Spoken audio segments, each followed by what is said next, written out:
ಅಕ್ರಮ ಗಣಿಗಾರಿಕೆ ಕೇಸಲ್ಲಿ ಜನಾರ್ದನ ರೆಡ್ಡಿ ಅಪರಾಧಿ 7 ವರ್ಷ ಜೈಲು ಶಿಕ್ಷೆ ವಿಧಿಸಿದ ಸಿಬಿಐ ಕೋರ್ಟ್ ಮಾಜಿ ಗಣಿಧನಿಗೆ ಮತ್ತೆ ಬಿತ್ತು ಕೋಳ. ಇದುವೇ ಚದುರಂಗದ ಮೊದಲ ಸುದ್ದಿ. ಅಪರಾಧಿ ರೆಡ್ಡಿ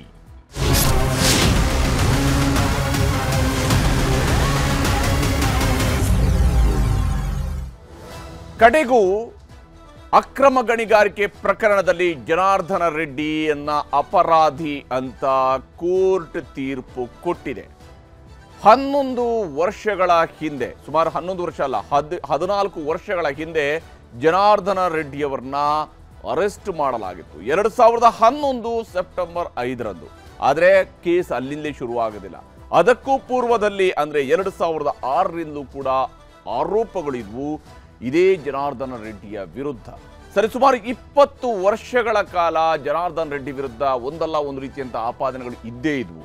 ಆದರೆ ಇದೇ ಸಂದರ್ಭಗಳಲ್ಲಿ ಅವರು ಅಧಿಕಾರದ ತುತ್ತ ತುದಿಗೆ ಹೋಗುವಂತಹದ್ದು ಕೂಡ ಸಾಧ್ಯ ಆಯಿತು. ಹಾಗೆಯೇ ಕಡೆಗೆ ಅರೆಸ್ಟ್ ಆಗಿರುವಂಥದ್ದು 3.5 ವರ್ಷಗಳ ಕಾಲ ಚಂಚಲಗೂಡ ಜೈಲಿನಲ್ಲಿದ್ದಂಥದ್ದು. ಆಗ್ಲೇ SR ಹಿರೇಮಠ್ ನಮ್ಮ ಜೊತೆಗೆ ಮಾತನಾಡ್ತಾ ಒಂದು ಮಾತನ್ನು ಹೇಳಿದರು. ಹೇಗೆ ಜಡ್ಜ್ಗಳಿಗೂ ಕೂಡ ಹಣ ಕೊಡೋದಕ್ಕೆ ಹೋದಂತಹ ಪ್ರಕರಣಗಳು ಕೂಡ ನಡೆದವು. ನಮ್ಮ ಇಡೀ ನ್ಯಾಯಾಂಗ ವ್ಯವಸ್ಥೆಯ ಬುಡವನ್ನು ಅಲುಗಾಡಿಸ್ತಕ್ಕಂತಹ ಪ್ರಯತ್ನವೂ ಕೂಡ ಇದೇ ಮೈನಿಂಗ್ ಹಗರಣದ ವಿಚಾರದಲ್ಲಿ ನಡೆದಿತ್ತು. ಈಗ ಅಕ್ರಮ ಗಣಿಗಾರಿಕೆ ಪ್ರಕರಣದಲ್ಲಿ ಜನಾರ್ದನ ರೆಡ್ಡಿಯನ್ನ ಅಪರಾಧಿ ಅಂತ ಕೋರ್ಟ್ ಘೋಷಿಸಿದೆ. ಕೋರ್ಟ್ ಆದೇಶವನ್ನು ನೀಡಿದೆ, ಕೋರ್ಟ್ ತೀರ್ಪನ್ನು ನೀಡಿದೆ. OMC ಅಕ್ರಮ ಗಣಿ ಹಗರಣದಲ್ಲಿ ಶಾಸಕ ಜನಾರ್ದನ ರೆಡ್ಡಿ ಅಪರಾಧಿ ಅನ್ನುವಂಥದ್ದನ್ನ ಈಗ ಕೋರ್ಟ್ ಹೇಳಿರುವಂಥದ್ದು. 7 ವರ್ಷದ ಜೈಲು ಶಿಕ್ಷೆಯನ್ನು ವಿಧಿಸಿದೆ ಆಂಧ್ರದ CBI ಕೋರ್ಟ್. ಅಲ್ಲಿಗೆ ಜನಾರ್ದನ ರೆಡ್ಡಿ ಮತ್ತೆ ಜೈಲಿನ ಕಂಬಿಗಳನ್ನು ಎಣಿಸಬೇಕಾಗತ್ತೆ. 7 ವರ್ಷಗಳ ಜೈಲು ಶಿಕ್ಷೆ ಆಗಿರೋದ್ರಿಂದಾಗಿ ಈಗ ಈ ತತ್ಕ್ಷಣಕ್ಕೆ ಜನಾರ್ದನ ರೆಡ್ಡಿಯನ್ನ ಅರೆಸ್ಟ್ ಕೂಡ ಮಾಡ್ತಾರೆ, ವಶಕ್ಕೆ ಪಡೆದು ಜೈಲಿಗೆ ಕಳಿಸ್ತಾರೆ. ನಂತರ ಮುಂದಿನ ಹಂತದಲ್ಲಿ ಜಾಮೀನಿಗೆ ಅರ್ಜಿಯನ್ನು ಹಾಕೊಳ್ಬಹುದು ಜನಾರ್ದನ ರೆಡ್ಡಿ. ಮತ್ತು 7 ವರ್ಷಗಳ ಕಾಲದ ಅಪರಾಧಿ ಆಗಿರುವುದರಿಂದಾಗಿ ಇಮಿಡಿಯೇಟ್ ಆಗಿ ಅವರ ಮೇಲಿರ್ತಕ್ಕಂತಹ ಈ ಕ್ರಿಮಿನಲ್ ಪ್ರಕರಣದಲ್ಲಿ ಅವರು ಇವಾಗ ಅಪರಾಧಿ ಅಂತೇಳಿ ಆಗಿರೋದ್ರಿಂದಾಗಿ ಜನಾರ್ದನ ರೆಡ್ಡಿಯ ಶಾಸಕ ಸ್ಥಾನವೂ ಕೂಡ ಆಟೋಮೆಟಿಕ್ ಆಗಿ ಹೋಗುತ್ತೆ. ನೀವು ಹಿಂದೆ ನೋಡಿರ್ಬೋದು, ರಾಹುಲ್ ಗಾಂಧಿಯನ್ನ ಅಪರಾಧಿ ಅಂತೇಳಿ ಕೋರ್ಟ್ ಹೇಳಿದ ತಕ್ಷಣ ಲೋಕಸಭೆಯ ಸ್ಪೀಕರ್ ಅವರ ಸಂಸದ ಸ್ಥಾನದಿಂದ ಅವ್ರನ್ನ ಅನರ್ಹಗೊಳಿಸಿದಂಥ ಪ್ರಕರಣ. ಮುಂದೆ ಅವರು ಸುಪ್ರೀಂ ಕೋರ್ಟ್ವರೆಗೂ ಕೂಡ ಹೋದರು. ಆ ಮೂಲಕವಾಗಿ ತನ್ನ ಸಂಸದ ಸ್ಥಾನವನ್ನು ಉಳಿಸ್ಕೊಂಡ್ರು. ಹಾಗೆಯೇ ಈಗ ಜನಾರ್ದನ ರೆಡ್ಡಿ ಕೂಡ ಅಷ್ಟೇ.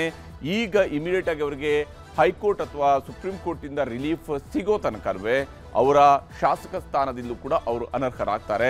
ಯಾಕಂದರೆ ಕಾಯ್ದೆ ಆ ಪ್ರಕಾರವಾಗಿ ಇರುವಂಥದ್ದು. ಹಾಗಾದರೆ ಈ ಪ್ರಕರಣ ಏನು, ಯಾವ ಸ್ವರೂಪದ್ದು ಅನ್ನೋದನ್ನು ಕೂಡ ನಿಮಗೆ ಹೇಳ್ತಾ ಹೋಗ್ತೀನಿ. ರೆಡ್ಡಿ ಗಣಿಯ ಇತಿಹಾಸವನ್ನು ನೋಡ್ತಾ ಹೋದಾಗ ಕರ್ನಾಟಕದ ರಾಜಕಾರಣದಲ್ಲಿ ರೆಡ್ಡಿ ಗಣಿಯ ಇತಿಹಾಸ ಮಾಡಿರ್ತಕ್ಕಂತಹ ಪ್ರಭಾವ, ಅಲುಗಾಡಿಸಿರ್ತಕ್ಕಂತಹ ಅಧಿಕಾರದ ಒಂದು ಏನು ಬಹಳ ದೊಡ್ಡದಾದಂಥ ಅಮಲು ಅಂತ ಹೇಳಬೇಕು ಅಥವಾ ಅದನ್ನು ಬೇರೆನ್ಯಾವ ಪದಗಳಿಂದ ಹೇಳಬೇಕು ಗೊತ್ತಿಲ್ಲ. ಯಾಕಂದರೆ ಒಂದು ಹಂತದಲ್ಲಿ ನೋಡಿ, ಬಳ್ಳಾರಿಯಲ್ಲಿ ಕಾಂಗ್ರೆಸ್ ಅವರು ಪಾದಯಾತ್ರೆ ಮುಗಿಸಿ ಕಡೆಯ ಸಮಾವೇಶವನ್ನು ಮಾಡಿದಂತಹ ಸಂದರ್ಭದಲ್ಲಿ MP ಪ್ರಕಾಶ್ ಅವರು ಅವತ್ತು ಆ ವೇದಿಕೆಯಲ್ಲಿ ನಿಂತು ಮಾತನಾಡಿರ್ತಾರೆ. MP ಪ್ರಕಾಶ್ ಅವರನ್ನ ಉದ್ದೇಶಿಸಿ ನಂತರ ಜನಾರ್ದನ ರೆಡ್ಡಿ ಮಾತನಾಡುವಂತಹ ಸಂದರ್ಭದಲ್ಲಿ ಹೇಳಿದಂತಹ ಪದಗಳು ಇವತ್ತೂ ಕೂಡ ಬಹುಶಃ ಕರ್ನಾಟಕದ ಜನ ಮರ್ತಿರ್ಲಿಕ್ಕಿಲ್ಲ, ವಿಶೇಷವಾಗಿ ಬಳ್ಳಾರಿಯ ಜನ ಮರ್ತಿರ್ಲಿಕ್ಕಿಲ್ಲ. ಕರ್ನಾಟಕ ಕಂಡಿರ್ತಕ್ಕಂಥ ಒಬ್ಬ ಸುಸಂಸ್ಕೃತ ರಾಜಕಾರಣಿಗಳ ಸಾಲಿನಲ್ಲಿ ಸದಾಕಾಲ MP ಪ್ರಕಾಶ್ ಅವರ ಹೆಸರನ್ನು ನಾವು ಉಲ್ಲೇಖ ಮಾಡಬಹುದು. ಆದರೆ MP ಪ್ರಕಾಶ್ ಅವರಿಗೆ ಅವತ್ತು ಹೇಳ್ತಾರೆ, ಸ್ಮಶಾನದಲ್ಲಿ ಕಾಲಿಟ್ಟ ವ್ಯಕ್ತಿ ನಿಂತುಕೊಂಡಲ್ಲಿ ನನಗೆ ಮಾತನಾಡ್ತಿದ್ದಾರೆ. ಅಂದರೆ ಒಂದು ಅಹಂಕಾರ ಅನ್ನುವಂಥದ್ರ ಪರಮಾವಧಿಯಲ್ಲಿರುತ್ತೆ ಅನ್ನುವಂಥದ್ದಕ್ಕೆ ಆ ಪದಗಳು ಸಾಕ್ಷಿಯನ್ನು ನುಡಿದಿದ್ವು. ಆ ಸ್ವರೂಪದಲ್ಲಿ ಅವತ್ತು ಮಾತಿನ ಅಹಮಕ್ಕೆ ಇತ್ತು. ನಂತರ ಕಾಲದ ಚಕ್ರ ತಿರುಗದಂತೆಯೇ ಜನಾರ್ದನ ರೆಡ್ಡಿ ಜೈಲಿಗೆ ಹೋಗಿ ಬಂದದ್ದು ಕೂಡ ಆಗಿದೆ. ಹಾಗೆ ಅಂತೇಳಿ ಜನಾರ್ದನ ರೆಡ್ಡಿ ಬಹಳ ಬದಲಾಗಿದ್ದಾರಾ ಅಂತ ಹೇಳಿದರೆ ಬಹುಶಃ ಬದಲಾದಂಗೆ ಕಾಣ್ತಿರಲಿಲ್ಲ. ಮೊನ್ನೆ ಅಷ್ಟೇ ಶ್ರೀರಾಮುಲು ಬಗ್ಗೆ ಜನಾರ್ದನ ರೆಡ್ಡಿ ಅವರು ಆಡಿರ್ತಕ್ಕಂತಹ ಮಾತುಗಳನ್ನು ನೋಡ್ತಾ ಇದ್ದು ಕೂಡ ಜನಾರ್ದನ ರೆಡ್ಡಿ ಅಷ್ಟು ಸುಲಭವಾಗಿ ಬದಲಾಗುವಂಥ ಮನುಷ್ಯ ಅಲ್ಲ ಅನ್ನುವಂಥದ್ದು ಅನ್ನಿಸ್ತಾ ಇತ್ತು. ಈಗ ಜನಾರ್ದನ ರೆಡ್ಡಿಯನ್ನು ಅಪರಾಧಿ ಅಂತೇಳಿ ಕೋರ್ಟ್ ಹೇಳಿದೆ.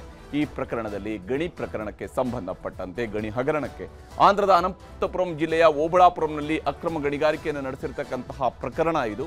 ಇಲ್ಲಿ ಓಬಳಾಪುರಂ ಮೈನಿಂಗ್ನ OMC 3ಗೆ ಸಂಬಂಧಪಟ್ಟಂಥದ್ದು ಇನ್ನೂ ಕೂಡ ಕೆಲವು ಪ್ರಕರಣಗಳಿದ್ದಾವೆ, ಸಪ್ರೇಟ್ ಪ್ರಕರಣಗಳಿದ್ದಾವೆ. ವಿಶೇಷವಾಗಿ ಕರ್ನಾಟಕ ಮತ್ತು ಆಂಧ್ರದ ಗಡಿಯನ್ನೇ ನಾಶ ಮಾಡಿದಂತಹ, ಗಡಿಯನ್ನೇ ಬೇರೆ ಮಾಡಿರ್ತಕ್ಕಂಥ ಆಪಾದನೆಯೂ ಕೂಡ ಇವರ ವಿರುದ್ಧ ಇದೆ. ಯಾಕೆಂದರೆ ಸುಗಲಮ್ಮ ದೇವಸ್ಥಾನವನ್ನು ಕೆಡವದಂತಹ ಒಂದು ಆರೋಪವೂ ಕೂಡ ಅವತ್ತು ಜನಾರ್ದನ್ ರೆಡ್ಡಿ ಅವರ ವಿರುದ್ಧ ಬಂದಿತ್ತು. ಅಕ್ರಮ ಗಣಿಗಾರಿಕೆ ಮಾತ್ರವಲ್ಲ, ಆಂಧ್ರ ಕರ್ನಾಟಕ ಗಡಿ ಗುರುತನ್ನ ನಾಶಪಡಿಸಿರ್ತಕ್ಕಂತಹ ಪ್ರಕರಣವೂ ಕೂಡ ಇದೆ. ಇದಕ್ಕೆ ಸಪರೇಟ್ ಆದಂತಹ ತೀರ್ಪು ಇನ್ನಷ್ಟೇ ಬರಬೇಕಾಗಿರ್ತಕ್ಕಂಥದ್ದು ಕೂಡ ಇದ್ದೇ ಇದೆ. ರೆಡ್ಡಿ ಗಣಿ ಇತಿಹಾಸದಲ್ಲಿ ಸೆಪ್ಟೆಂಬರ್ 5, 2006ರಲ್ಲಿ ಅವರ ವಿರುದ್ಧ ಬಂದಂತಹದ್ದು ಅದೇ ಸುಗ್ಗಲಮ್ಮ ದೇವಸ್ಥಾನವನ್ನ ಕೆಡವಿದಂತಹ ಆರೋಪ 2006ರಲ್ಲಿ ಬಂದಿತ್ತು. ಆಗ ಕರ್ನಾಟಕದಲ್ಲಿ ಮುಖ್ಯಮಂತ್ರಿ ಆಗಿದ್ದಂಥವರು HD ಕುಮಾರಸ್ವಾಮಿ ಅವರ ವಿರುದ್ಧವೂ ಕೂಡ ಒಂದು ಆರೋಪವನ್ನು ಇದೇ ಜನಾರ್ದನ್ ರೆಡ್ಡಿ ಮಾಡಿರ್ತಾರೆ. ಅದಾದ ನಂತರ ಬಹಳಷ್ಟು ಕರ್ನಾಟಕದ ಇತಿಹಾಸದಲ್ಲಿ ಗಣಿಯ ದುಡ್ಡು ಬಹಳ ಕೆಲಸ ಮಾಡಿದೆ. 29 ಲಕ್ಷ ಕೋಟಿ ಟನ್ ಅದಿರು ಕದ್ದಂತಹ ಆರೋಪ ರೆಡ್ಡಿ ಮೇಲಿತ್ತು. 29 ಲಕ್ಷ ಕೋಟಿ ಟನ್ ಅಷ್ಟು ಅದಿರನ್ನು ಕದ್ದಂತಹ ಆರೋಪ ರೆಡ್ಡಿ ಮೇಲಿತ್ತು. ಅಂದರೆ ರೆಡ್ಡಿ ವಿಚಾರದಲ್ಲಿ ಸಂತೋಷ್ ಹೆಗಡೆಯವರು ಲೋಕಾಯುಕ್ತದಿಂದ ಕೊಟ್ಟಿರ್ತಕ್ಕಂಥ ಒಂದು ವರದಿಯಲ್ಲಿ ಉಲ್ಲೇಖ ಆಗುತ್ತೆ, ರಿಪಬ್ಲಿಕ್ ಆಫ್ ಬಳ್ಳಾರಿ ಅಂತೇಳಿ. ಅಂದರೆ ಅಲ್ಲಿ ಯಾವುದೇ ನಮ್ಮ ಭಾರತ ದೇಶದ ಯಾವುದೇ ಕಾಯ್ದೆ ಕಾನೂನುಗಳು ಕೂಡ ಅನ್ವಯ ಆಗಲ್ಲ ಅನ್ನುವಂತಹ ಸ್ವರೂಪದಲ್ಲಿ ಬಳ್ಳಾರಿಯನ್ನು ನಡೆಸ್ಕೊಂಡಿದ್ರು ಈ ರೆಡ್ಡಿಗಳು ಅನ್ನುವಂಥದ್ದನ್ನು ಹೇಳಿದರು.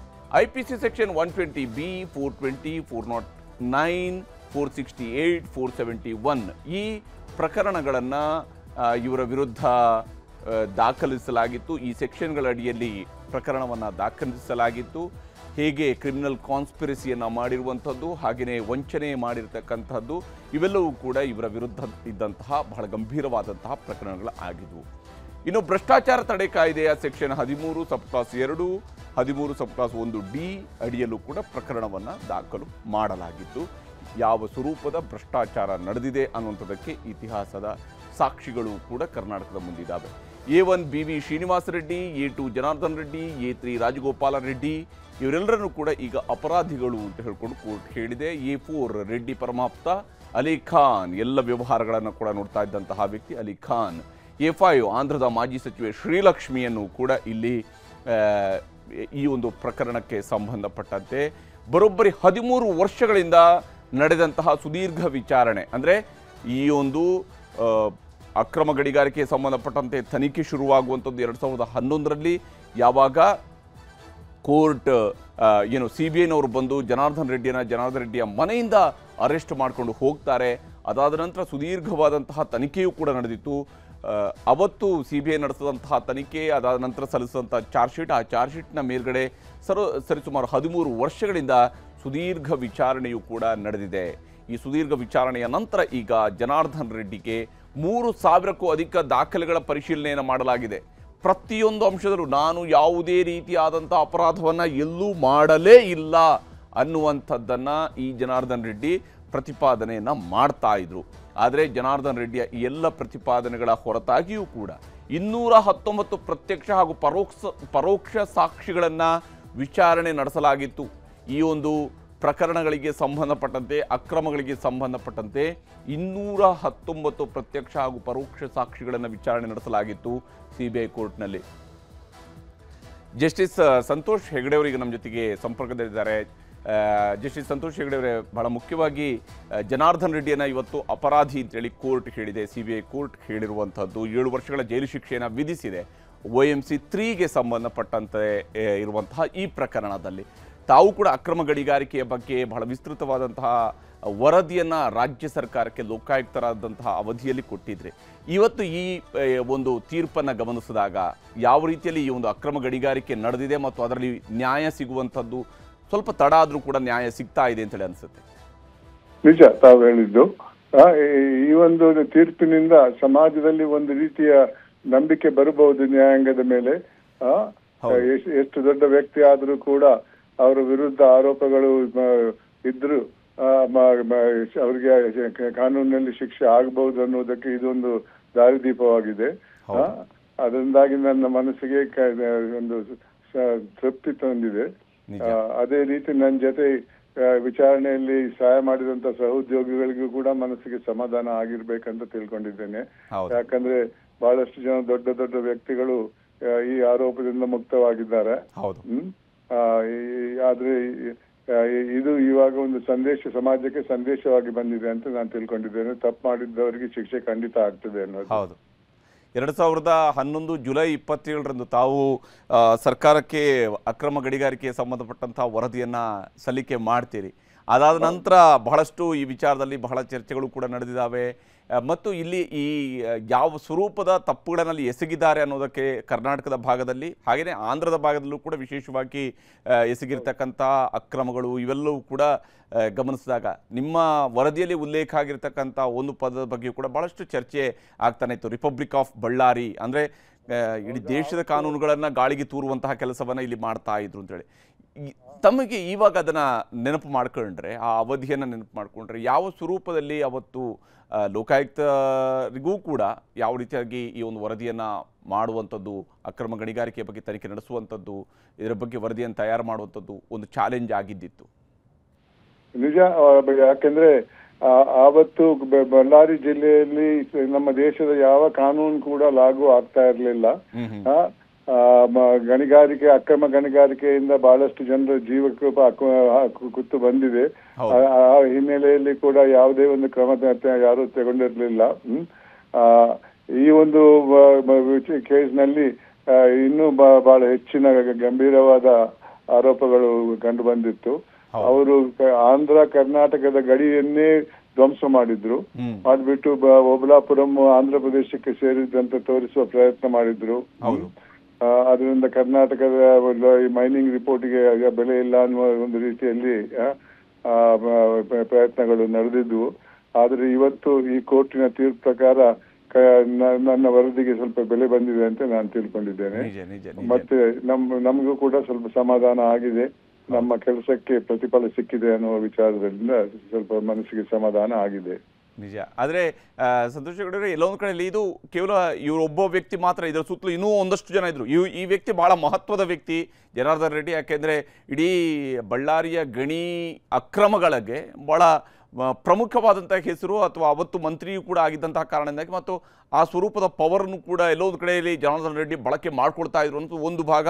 ಜನಾರ್ದನ್ ರೆಡ್ಡಿ ಬಹಳ ಹೈಲೈಟ್ ಆಗಿದ್ರು ಮತ್ತು ಜನಾರ್ದನ್ ರೆಡ್ಡಿ ಅದಕ್ಕೆ ಇವತ್ತು ಅಪರಾಧಿ ಆಗಿದ್ದಾರೆ. ಆದರೆ ಜನಾರ್ದನ್ ರೆಡ್ಡಿ ಜೊತೆಗೆ ಇತರರ ಮೇಲೂ ಕೂಡ ಆಪಾದನೆಗಳಿದ್ವು. ಬಹುಶಃ ಹಂತ ಹಂತವಾಗಿ ಇವೆಲ್ಲದರಲ್ಲೂ ಕೂಡ ನ್ಯಾಯ ಸಿಗುತ್ತೆ ಅನ್ನೋ ವಿಶ್ವಾಸ ಈ ಕ್ಷಣದಲ್ಲೂ ಕೂಡ ಯಾವ ರೀತಿಯಾಗಿ ತಾವು ಹೊಂದಿದ್ದೀರಿ? ಖಂಡಿತ ನನಗೆ ಆ ವಿಶ್ವಾಸ ಇದೆ. ಇವಾಗ ಬಹಳಷ್ಟು ಜನರಿಗೆ ಖುಲಾಸೆ ಆಗಿರ್ಬೋದು ಇದರಲ್ಲಿ, ದೊಡ್ಡ ದೊಡ್ಡ ವ್ಯಕ್ತಿಗಳಿಗೆ. ಆದ್ರೆ ಒಂದು ಸತೀಶ್ ಶೈಲೇಶ್ ಅವರಿಗೆ ಆದ ತೀರ್ಪಿನ ಒಂದು ಹಿನ್ನೆಲೆಯಲ್ಲಿ ಮತ್ತು ಇವಾಗ ಜನಾರ್ದನ್ ರೆಡ್ಡಿ ಅವರಿಗೆ ಶಿಕ್ಷೆ ಆದ ಹಿನ್ನೆಲೆಯಲ್ಲಿ ಮುಂದಕ್ಕಾದ್ರೂ ಇತರ ವ್ಯಕ್ತಿಗಳ ಮೇಲೆ ಆರೋಪಗಳನ್ನು ಕೋರ್ಟ್ ಒಪ್ಪಬಹುದು ಅಂತ ನಾನು ನಂಬಿದ್ದೇನೆ. ಎಸ್, ಧನ್ಯವಾದ ಸಂತೋಷ್ ಹೆಗಡೆ ಅವರೇ. ನ್ಯೂಸ್ 18 ಜೊತೆಗೆ ತಮ್ಮ ಅಭಿಪ್ರಾಯವನ್ನು ಹಂಚಿಕೊಂಡಿದ್ದಕ್ಕಾಗಿ. ಇದು ಸಂತೋಷ್ ಹೆಗಡೆ ಅವರು ಹೇಳ್ತಾ ಇರುವಂತಹ ಮಾತು.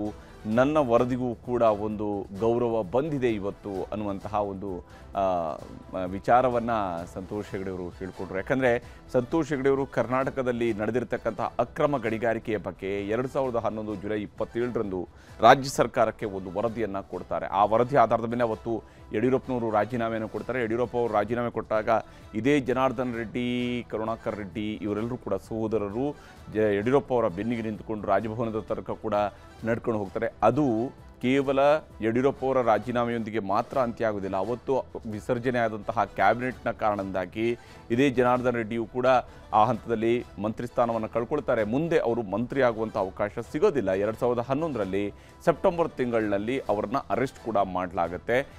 CBI ಅರೆಸ್ಟ್ ಮಾಡುತ್ತೆ. ಅಕ್ರಮ ಗಣಿಗಾರಿಕೆಯ ಪ್ರಕರಣಕ್ಕೆ ಸಂಬಂಧಪಟ್ಟಂತೆ ಸುಮಾರು 3,000ಕ್ಕೂ ಅಧಿಕ ದಾಖಲೆಗಳ ಪರಿಶೀಲನೆಯನ್ನು ಮಾಡಲಾಗಿದೆ.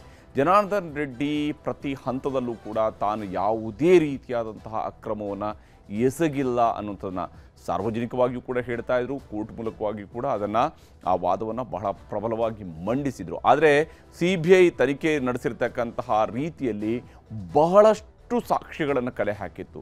ಯಾವ ಸ್ವರೂಪದಲ್ಲಿ ಅನಂತಪುರಂ ಜಿಲ್ಲೆಯಲ್ಲಿ, ಆಂಧ್ರದ ಅನಂತಪುರಂ ಜಿಲ್ಲೆಯಲ್ಲಿ ಗಣಿಗಾರಿಕೆಯನ್ನು ಮಾಡುವಂತಹ ಸಂದರ್ಭದಲ್ಲಿ ಹೇಗೆಲ್ಲ ಅಕ್ರಮಗಳನ್ನು ಎಸಗಿದ್ದಾರೆ ಅನ್ನೋದಕ್ಕೆ ಸಂಬಂಧಪಟ್ಟಂತಹ ಬಹಳಷ್ಟು ಮಾಹಿತಿಗಳನ್ನು ಕಲೆ ಹಾಕಿತ್ತು. ಹಾಗೆಯೇ ಕರ್ನಾಟಕದ ಮೂಲಕವಾಗಿ ಎಕ್ಸ್ಪೋರ್ಟ್ ಆಗಿರ್ತಕ್ಕಂತಹ ಏನು ಮೈನಿಂಗ್ ವಿಚಾರದಲ್ಲೂ ಕೂಡ, ಗಣಿ ಅದಿರಿನ ವಿಚಾರದಲ್ಲೂ ಕೂಡ, ಕಬ್ಬಿಣದ ಅದಿರಿನ ವಿಚಾರದಲ್ಲೂ ಕೂಡ ವಿಸ್ತೃತವಾದಂತಹ ತನಿಖೆ ನಡೆದಿದೆ. ಇನ್ನಷ್ಟು ಅಂಶಗಳು ಕೂಡ ಈ ಒಂದು ಪ್ರಕರಣದ ವಿಚಾರದಲ್ಲಿ ಇದ್ದೇ ಇದ್ದಾವೆ. ಆದರೆ ರೆಡ್ಡಿ ಸದ್ಯಕ್ಕೆ ಜೈಲಿಗೆ ಹೋಗುವಂಥದ್ದು ಫಿಕ್ಸ್ ಆಗಿದೆ.